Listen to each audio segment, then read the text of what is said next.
আমি এসেছি আপনার কাছে কেন? একটা প্রপোজাল নিয়ে। কিসের? বিয়ের। কার? আমাদের দুজনের।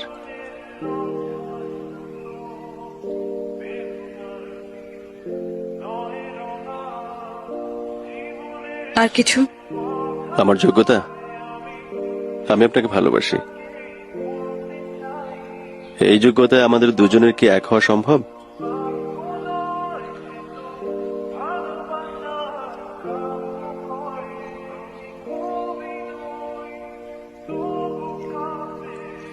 শুনুন,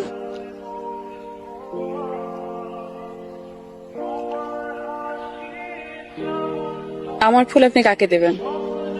আপনি নেবেন?